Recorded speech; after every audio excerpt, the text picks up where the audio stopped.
Welcome to the Small Business Office Showcase, where daily we provide you a quick tour of a government agency's small business portal or the like from a large prime. We understand that as a small business, time and resources are limited. We hope by quickly summarizing this information, we save you time and perhaps put you one step closer to your next contract. In this episode, we'll focus on the Department of Energy. To make it easier for you to quickly do your own research, the information you see on this slide is in the video description below. In each episode, we're targeting 6 pieces of information we think are most valuable to you. And if found, we provide the direct links to that information. As you can see from this slide, the 6 items are: does this agency have a small business portal? Does this agency list out events it hosts or attends so you can plan well in advance? Is there a forecast for the next 12 to 24 months that will help you identify opportunities? Does the agency provide a list of current primes that have an obligation to subcontract to small businesses? Is there any special registration required for this agency other than what is required for the entire federal government? And then finally, is there a list of people available that you can reach out to for help or to get questions answered? You can see the basic results on this slide, but let's go ahead and take a quick tour. I already have the links opened in new tabs. And so right here, the first one is, does it have an OSDBU site? And it does. You come here and you can see that it's got a pretty decent site with more information as you cruise along into it. And then scrolling down, you'll notice they have a blog, and they're trying to communicate information out, which is good. They're letting you know about some events that are coming up. One thing that a little disappointing is that the blog is not that populated, obviously, since August. And I'm just curious on whether they've used a different forum for communicating out, like maybe Twitter or something. But anyways, it has a site, and that's good to go. Let's go back to our main page here. Next, we're going to be looking at the events. And so here, it's got a good site for events. It's got a clear calendar that makes it easy for us to plan as busy marketers or small business people. We're coming in.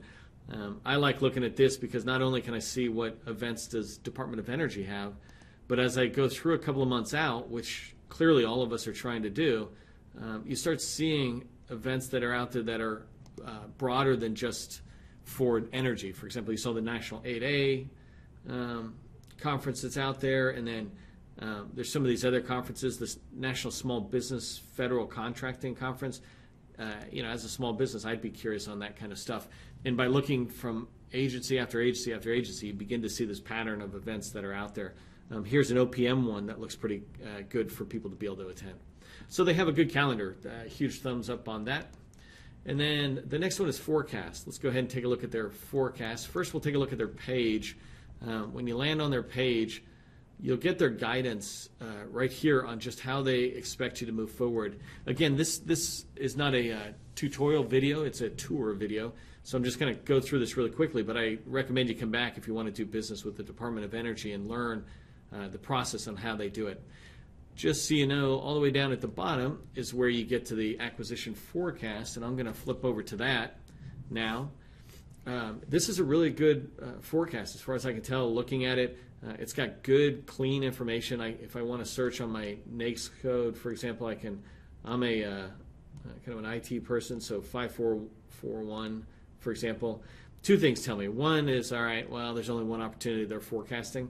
But the other is there's 143 records in here, so there's a lot of information. One of us listening is going to find opportunities with energy out there. So you can search as you go across. If you're trying to sit there and decide who to go after, you can look at the incumbents, and maybe you can reach out to see if there's subcontracting opportunities. If you've never done business with energy or any department, you generally want to subcontract first to get your feet wet, and these are the people who can help you do that. Coming over here, you see the basic information. I'm not teaching about forecast, but I am looking at the quality of this forecast. I do like how it allows me to be able to see whether it's full and open, whether it's coming out set aside or not. That information is really helpful. But the part I thought was very useful to you is right here. You see all these contacts, these people you can reach out to. They're the contracting officers. I don't know, CS, like contracting specialists, I assume that is, working with the CO, but this is awesome. So, when you want to learn more information about any of these opportunities, or really just to start knocking on energy's doors, they're giving you the name of people that you can reach out to. Michael Lang, for example, as a small business program officer, I'd be curious on whether his contact information is actually in the next page we're going to look at. So that's the forecast. They did a great job on the forecast. Let me come back to our main page.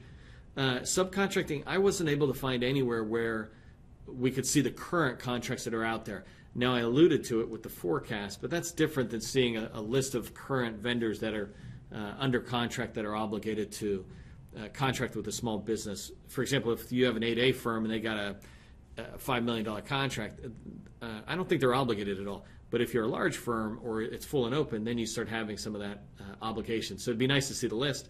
The registration, again, I didn't see anything special in there, so it looks like, and I would have thought the energy might have put me through a little more hoops.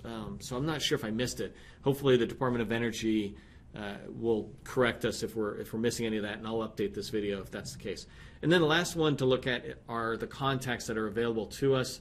Right here we have the small business points of contact, and this is pretty small. I'm not sure why. Let me see if I can refresh this really quick. There you go. So this is great. It's not just headquarters Department of Energy, but you begin to look at all the components of energy, and they're all around the country. Maybe you only want to target people with a certain class, like operation office, or you're only looking to do business with the people who are in town with you, like in Texas. This is very handy. Right here, it looks like it's got a good set of directories. This is awesome. I mean, it's a little old for these guys, but this thing is awesome. Let's go ahead and click on that one really quick. And in here is the part that can be really helpful to all of us as we're trying to reach out and do business within the Department of Energy. Here's the different points of contact. See their names, their roles, all the information that you would want to be able to reach out to them. Keep coming on down. They've got a lot, and so when we look at this, I'm not going to go through the whole thing, but 16 pages, you know you're going to come out with a lot of good contact information in there to be able to learn about the Department of Energy and get your questions answered. Let me go ahead and go back to the main page there. That concludes this walkthrough. I hope you found this information helpful as you continue to grow your business. Please provide any comments below or reach out to me directly if you have questions using my email address in the description. I'm your host, Neil McDonnell with SV MacPack. I thank you for joining me today and hope you'll join me again for more video tours.